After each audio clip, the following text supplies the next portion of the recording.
കല്യാണം കഴിഞ്ഞ അന്ന് നബി തങ്ങൾ പറഞ്ഞു, അലിയെ, ഫാത്തിമ, ഞാൻ വരുന്നത് വരെ ലാ തുഹ്ദിസാ ശൈഅൻ, നിങ്ങളൊന്നും ചെയ്യരുത് കേട്ടോ. ഞാൻ കടന്നു വരുന്നവരെ, കല്യാണം കഴിഞ്ഞ് അന്ന് രാത്രിയാവാൻ പോവാ, പിന്നെ നിങ്ങൾ ഒരുമിച്ച് ജീവിക്കാൻ വേണ്ടി പോവാണേ, ഞാൻ വരുന്നവരെ ഒന്നും തുടങ്ങണ്ട എന്ന് പറഞ്ഞു റസൂലുള്ളാഹി സ്വല്ലല്ലാഹു അലൈഹി വസല്ലം. അവരിങ്ങനെ കാത്തിരിക്കുകയാണ്, രാത്രിയായിട്ടുണ്ട്, ഒരുമിച്ച് റൂമിലിരിക്കാൻ. നബി തങ്ങൾ പറഞ്ഞു, ലാ തുഹ്ദിസ, ഞാൻ വരുന്നുണ്ട് കേട്ടോ. അമ്മോശനാണ് ഈ വരുന്നത്. അമ്മോശൻ 2ാം നമ്പറും പെണ്ണിന്റെ ആണിന്റെ പുരക്കാരൊക്കെ ഒരു വല്ല ഹൈ ക്വാളിറ്റി അങ്ങനെയൊന്നും ഇല്ലടോ. അതൊക്കെ നമ്മളുണ്ടാക്കി ഏർപ്പാടാ. അവര് മനുഷ്യരല്ലേ, ഒരു മോളുണ്ടെന്ന് വിചാരിച്ചാൽ അവർക്ക് എങ്ങനെ ഇൻഫീരിയർ ആവുക, നീ എങ്ങനെ സുപ്പീരിയർ ആവുക? പെണ്ണിന്റെ വാപ്പയാണ്, അഷ്റഫുൽ ഖൽഖ് തങ്ങളാണ് കടന്നു വരുന്നത്. അലി റളിയല്ലാഹു അൻഹുവിനോടും ഫാത്തിമ ബീവിയോടും നിങ്ങളൊന്നും ചെയ്യല്ലേ, ഞാൻ വരുന്നവരെ എന്ന് പറഞ്ഞ് നബി തങ്ങൾ വീട്ടിലേക്ക് കടന്നു വന്നു. ഞങ്ങൾ രണ്ടുപേരുടെയും തോളിൽ കൈവച്ചിരുന്നു. നബി തങ്ങളുടെ കാലിന്റെ അടിഭാഗത്തെ തണുപ്പ് ഞങ്ങൾ രണ്ടുപേരും അറിഞ്ഞു. നബിയുടെ കാല് എന്റെ കാലിലേക്കും മറുവശം അലി തങ്ങളുടെ കാലിലേക്കും തട്ടുമ്പോൾ കാലിന്റെ തണുപ്പ് ഞങ്ങൾ അറിഞ്ഞു. തോളി കൈവച്ചിരിക്കാൻ. അല്ലാഹുമ്മ, പടച്ചവനെ, ദുആ ചെയ്യുന്നുണ്ട് നബി തങ്ങൾ. ഇതാണ് അവിടെ വേണ്ടത്, ദുആ ചെയ്യുകയാണ്. അല്ലാഹുവേ, ഇന്ന അലിയൻ ലഅഹബ്ബുന്നാസി ഇലയ്യ, അല്ലാഹുവേ, അലി എനിക്ക് ഏറ്റവും ഇഷ്ടപ്പെട്ടവനാണ്. അല്ലാഹ്, എനിക്ക് ഏറ്റവും ഇഷ്ടപ്പെട്ടവരാണ്. അതുകൊണ്ട് അലിയെ നീ തൃപ്തിപ്പെടണം പടച്ചവനെ. വഇന്ന ഫാത്തിമ, ഫാത്തിമ ബീവി എന്റെ മക്കളിൽ എനിക്ക് ഏറ്റവും ഇഷ്ടപ്പെട്ടവളാണ്. അല്ലാഹ്, ഫാത്തിമയെ നീയും ഇഷ്ടപ്പെടണേ. ആദ്യത്തെ ദുആ. അലിയെ, നിങ്ങൾ കൈതരൂ, ഫാത്തിമയുടെ കൈ പിടിച്ചേക്കണം. രണ്ടുപേരും കാവൽ ചോദിച്ചേക്കണം, അല്ലാഹുവിനോട് കാവൽ ചോദിച്ചേക്കണം. അതുകൊണ്ട് അലിയെ, നിങ്ങൾ എഴുന്നേറ്റ് നിന്ന് ഫാത്തിമയുടെ തലയിൽ കൈവെക്കൂ, നിങ്ങളുടെ വലത് കൈ. ഞാൻ പറയുന്ന വാക്കുകൾ നിങ്ങൾ ചൊല്ലിയേക്കണം. ഞാൻ ചൊല്ലാം നബിയെ. ഫസ്റ്റ് നൈറ്റ് ആണ് കാണുന്നതേ. കൈവെക്കാൻ വേണ്ടി പറഞ്ഞു തലയിൽ. അല്ലാഹുമ്മ, പടച്ചവനെ, ഇന്നി അസ്അലുക ഖൈറഹാ വ ഖൈറ മാ ജുബിലത് അലൈഹാ, പടച്ചവനെ, ഈ ഫാത്തിമാക്ക് എന്തെല്ലാം ഖൈറുകളുണ്ടോ ആ ഖൈർ നീ എനിക്ക് തരേണമേ. അവരിലൂടെ എന്തെല്ലാം ഖൈറുകൾ വരുമോ ആ ഖൈറുകളും എനിക്ക് തരേണമേ. വഅഊദു ബിക മിൻ ശർരിഹാ വ ശർരി മാ ജുബിലത് അലൈഹാ, അവരിൽ നിന്ന് എന്തെങ്കിലും ഷർറുണ്ടാകുമെങ്കിൽ നീ ഞങ്ങളെ കാക്കണേ. അവർ കാരണമുണ്ടാകുന്ന ഷർറിൽ നിന്നും കാക്കേണമേ. ദുആ ചെയ്തു. എന്താ ഈ ദുആ എന്നറിയോ? ഫാത്തിമ ബീവിയിൽ എന്തെല്ലാം ഖൈറുണ്ടോ അതും, തന്റെ ഭാര്യയിൽ എന്തെല്ലാം ഖൈറുകളുണ്ടോ അതും, ഭാര്യ കാരണമുണ്ടാകുന്ന ഖൈറുകൾ എന്തൊക്കെയുണ്ടോ അതും നീ തരണേ അല്ലാഹ്. പിന്നെ ഇവളിൽ എന്തെങ്കിലും ഷർറുണ്ടെങ്കിൽ, അവൾ എന്നെ നാവിൽ ലൈസൻസ് ഇല്ലാത്ത പെണ്ണാണ് ഇവന്റെ ഭാര്യയെങ്കിൽ, പടച്ചവനെ, ഇവരുടെ നാവ് കാരണം എന്റെ കുടുംബത്തിൽ ഞാൻ അനുഭവിക്കേണ്ടി വരുന്ന ദുരിതം അത് വരാതെ കാക്കേണമേ. വശർരി മാ ജുബിലത് അലൈഹാ, ഇവൾ ഫിത്നയും ഫസാദും പരത്തിയിട്ട് എന്റെ കുടുംബം കലക്കുന്ന അവസ്ഥ എന്റെ പെണ്ണിൽ നിന്നുണ്ടാകരുതേ പടച്ചവനെ എന്ന് ചെറുപ്പക്കാരാ നമ്മൾ ദുആ ചെയ്യുമ്പോ അതാണ് ഈ ദുആഇന്റെ അർത്ഥം. ഫാത്തിമ ബീവിയിൽ അങ്ങനെ ഷർറൊന്നുമില്ലല്ലോ. ബിദ്അത്തല്ലേ, ഹബീബിന്റെ നൂറിന്റെ കഷ്ണമല്ലേ ഫാത്തിമ റളിയല്ലാഹു അൻഹാ. പക്ഷേ ദുആ ചെയ്യാൻ പഠിപ്പിച്ചു. എല്ലാ ഭാര്യമാരും ഫാത്തിമ ബീവിയാണോ? അല്ല. എല്ലാ ഭർത്താക്കന്മാരും അലി തങ്ങളാണോ? അതുമല്ല. എന്നാ പിന്നെ ദുആ ചെയ്ത് അല്ലാഹുവോട് ചോദിച്ചു വാങ്ങിക്കോളി. ആദ്യത്തെ രാത്രി വസല്ലിയാ മഅൻ റകഅതൈൻ, നിങ്ങൾ രണ്ടുപേരും ഒരുമിച്ച് 2 റകഅത്തെങ്കിലും ഇന്നത്തെ രാത്രി നിസ്കരിക്കണം കേട്ടോ. തങ്ങളുടെ നിർദ്ദേശം. ഒതു കൊടുത്തോളൂ രണ്ടാളും. 2 റകഅത്ത് സുന്നത്ത്. ഭർത്താവ് ഇമാമും ഭാര്യ മഅ്മൂമ്. സുന്നത്ത് നിസ്കാരത്തിൽ ഇമാം മഅ്മൂമൊന്നുമില്ല. പക്ഷെ ഒരു ഭാര്യയും ഭർത്താവല്ലേ, നിങ്ങൾ ഇമാമും ജമാഅത്തായിട്ട് നിസ്കരിക്കുക. 2 റകഅത്ത് കഴിഞ്ഞു. പിന്നെ നിങ്ങൾ കുടുംബ ജീവിതം ആരംഭിച്ചോളൂ.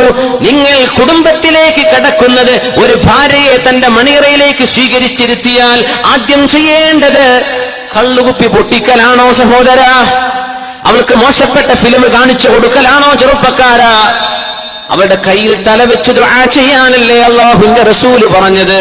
അല്ലാഹുമ്മ ഇന്നി അസ്അലുക ഖൈറഹാ വ ഖൈറ മാ ജുബിലത അലൈഹാ വഅഊദു ബിക മിൻ ശർരിഹാ വ ശർരി മാ ജുബിലത അലൈഹാ. എന്നിട്ട് രണ്ടുപേരും മുഴുവെടുത്ത് 2 റക്അത്ത് നിസ്കരിച്ചാൽ നിങ്ങളുടെ ജീവിതം സന്തോഷമായില്ലേ? ആ മോളിലൂടെയല്ലേ ഹസൻ ഹുസൈൻ എന്ന 2 പൊന്നുമക്കൾ ജനിച്ചത്?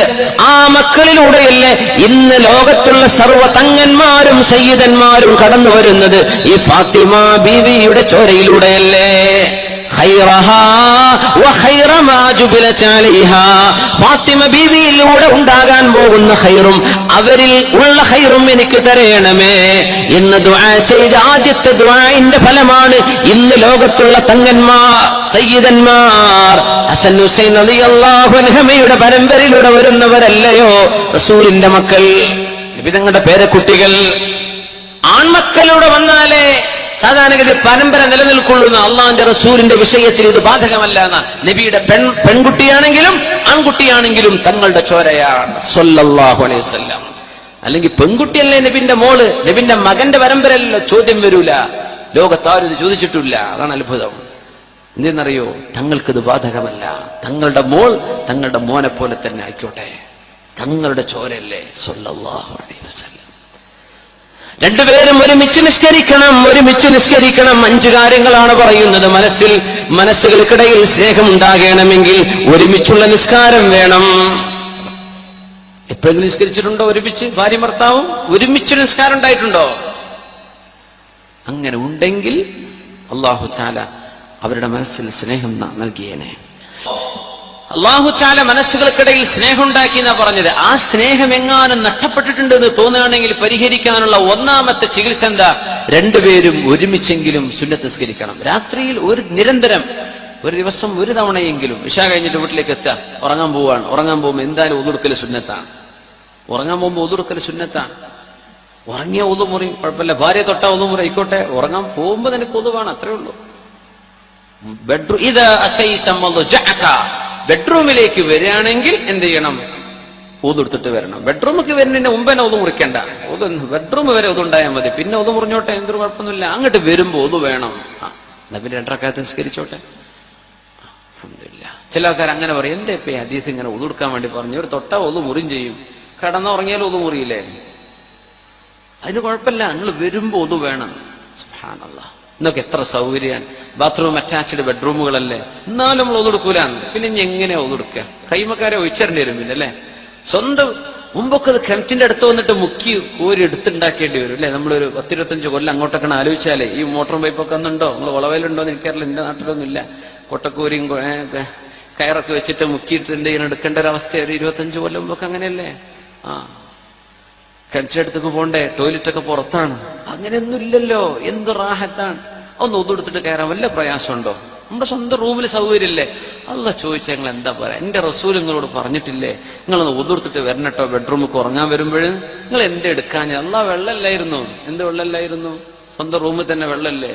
എന്തുകൊണ്ട് ചെയ്തില്ല എന്ന് അല്ലാഹ് ചോദിക്കുമ്പോൾ ഒരു കാരണം നിങ്ങൾ കണ്ടുവച്ചേക്ക്. എനിക്കൊന്നും കാണാൻ കിട്ടുന്നില്ല. എന്താണ് നിന്റെ റസൂൽ പറഞ്ഞ സുന്നത്ത് നിങ്ങൾ എന്തുകൊണ്ട് എടുത്തില്ല എന്ന് ചോദിച്ചാൽ മറുപടി കണ്ടേക്കണം. ഓതുണ്ടാക്കിയിട്ട് ഉറങ്ങാൻ പോവാണ് ഇൻഷാ അല്ലാഹ്. അല്ലാഹു നമ്മെ സഹായിക്കുമാറാകട്ടെ. അല്ലാഹു നമ്മെ സഹായിക്കട്ടെ. ഇതെല്ലാവർക്കും കല്യാണം കഴിച്ചവരും കഴിക്കാത്തവർക്കൊക്കെ ഒതുടുത്തിട്ട് പോകണം. എന്ത് ചെയ്യാൻ? ഉറങ്ങാൻ പോകാൻ. 2 ഖിറാഅത്തുൽ ഖുർആനി മഅൻ. ഒരുമിച്ച് നിങ്ങൾ ഒരൽപ്പനേരെങ്കിലും ഖുർആൻ ഓതണം. രണ്ടാമത്തെ ചികിത്സ അതാണ്. മനസ്സ് നമ്മൾ യോജിക്കണം, യോജിച്ചു പോകണമെന്ന് താല്പര്യമുണ്ട്. പക്ഷെ എന്തോ മനസ്സ് നമ്മൾ യോജിക്കണില്ല. രണ്ടാമത്തെ ചികിത്സ ഒരു അല്പമെങ്കിലും വലൗ റുബ്അ സഫ്ഹത്തിൻ, ഒരു പേജിന്റെ 4/1 4 വരി ഒപ്പോത്. രണ്ടുപേരും മുസാഫ് എടുത്തിട്ട് രണ്ടുപേരും ഒരുമിച്ചിരിക്കുക. എന്നിട്ട് രണ്ടുപേരും ഒരു നേരം അള്ളാഹു നോക്കുമ്പോ ഭാര്യയും ഭർത്താവും എന്റെ കലാം ഓതിക്കൊണ്ടിരിക്കുകയാണ്. അൽഹംദുലില്ലാഹ്. ഭാര്യയും ഭർത്താവും എനിക്ക് വേണ്ടി തക്ബീർ ചൊല്ലി നിസ്കരിച്ചുകൊണ്ടിരിക്കുകയാണ്. രണ്ടുപേരുടെയും മനസ്സ് അള്ളാഹുവിലേക്ക്. പിന്നെ റബ്ബിന്റെ സഹായം ഇറങ്ങി വരും. ഇതാണ് വിഷയം. രണ്ടുപേരും ഒരുമിച്ച്, ഒരാൾ സീരിയൽ ഒരാൾ ഖുർആൻ, അതല്ല, എല്ലാം പൂട്ടിച്ചിട്ട് നമ്മൾ ഖുർആൻ ഓതാൻ രണ്ടുപേരും. ഒരു പേജ്, അര പേജ്, 4 വരിയെങ്കിലും ഒരു ദിവസം ഓതണം ഇത്തരക്കാർ. അല്ലാത്തവർക്കും ചെയ്യട്ടോ. കുടുംബത്തിൽ പ്രശ്നമുള്ളവർക്കുള്ള പരിഹാരം കൂടെ പറഞ്ഞുതരാണ്. അല്ലാത്തവർ ചെയ്താൽ ജീവിതത്തിൽ സന്തോഷം ഉണ്ടാവുള്ളൂ. അള്ളാഹു സഹായിക്കുമാറാകട്ടെ.